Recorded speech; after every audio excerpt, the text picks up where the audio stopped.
तू मुझे मेरी बहू और पोता से कब मिलाएगा। यह कहानी आपको रोने पर मजबूर कर देगी। एक गांव में एक पिता था। उसका एक छोटा सा बच्चा था, लेकिन माँ की मृत्यु हो गई थी। पिता सारा दिन काम करता और अपने बेटे को पाल पोस कर बड़ा करता है। वह सारे सुख अपने बेटे को देता है जो एक माँ दे सकती थी। उस पिता ने कभी कुछ नहीं मांगा, सिर्फ इतना ही मांगा कि मेरे बेटे को कोई परेशानी ना हो। दिन बीतते गए, बेटा पढ़ लिख कर अच्छा जॉब भी करने लगता है और वह शहर में रहने लगता है। कुछ दिन बाद वह अपने पिता से मिलने आता है और कहता है, पापा मुझे कुछ पैसों की जरूरत है। मैं चाहता हूँ कि शहर में ही जमीन लेकर अपना घर बना लूं। पिता इस बात को सुनकर बहुत खुश होते हैं। सोचते हैं कि मेरा बेटा है, एक न एक दिन नाम करेगा।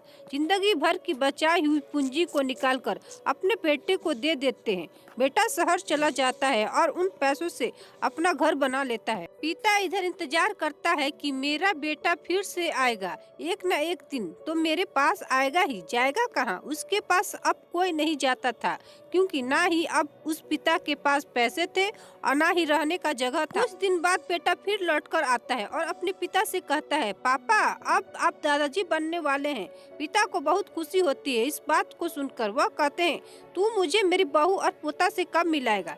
बेटा कहता है, बस पापा थोड़े दिन और। पापा मुझे कुछ पैसों की जरूरत है, क्योंकि आजकल थोड़ा जॉब में खींच बीच हो रहा है, जिसके कारण से मुझे कुछ दिनों के लिए सस्पेंड कर दिया गया है। पिता के पास कुछ नहीं रहता है देने के लिए, लेकिन फिर भी कहता है, अच्छा बेटा तू रुक, मैं अभी आया कुछ पैसों का बंदोबस्त करके। पिता बाद में महाजन से कुछ पैसे उधार लेकर अपने बेटे को दे देता है और बेटा पैसे लेकर शहर चला जाता है।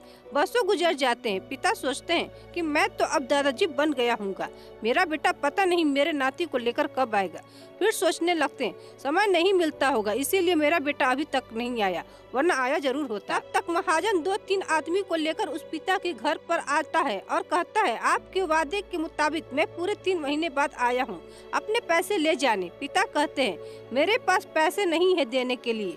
महाजन कहता है, जब पैसे देने नहीं थे तो आपने मुझसे उधार क्यों लिया? अभी पिता कहते हैं, ठीक है रुको, मैं तुम्हारे लिए पैसों का बंदोबस्त करके आता हूँ। और वहाँ के नजदीकी अस्पताल में चले जाते हैं। वहाँ जाकर अपना ब्लड डोनेट करते हैं और अपनी एक किडनी बेच देते हैं और उस महाजन का कर छूटा कर देते हैं। किडनी बेचने के बाद उनकी स्थिति और भी खराब हो जाती है और वह उस राह में जी रहे होते हैं कि मेरा बेटा एक न एक दिन आएगा जरूर। इस आस में जीते जीते एक दिन पिता की मृत्यु हो जाती है, परंतु उस बेटे को अपने पिता को आग देना भी नसीब नहीं हुआ। आशा करती हूँ कि आपको यह कहानी पसंद आई होगी। आपकी इस कहानी के बारे में क्या राय है, कमेंट बॉक्स में कमेंट जरूर करें और चैनल को लाइक शेयर और सब्सक्राइब जरूर करें और एक पिता के लिए लाइक जरूर करें। धन्यवाद।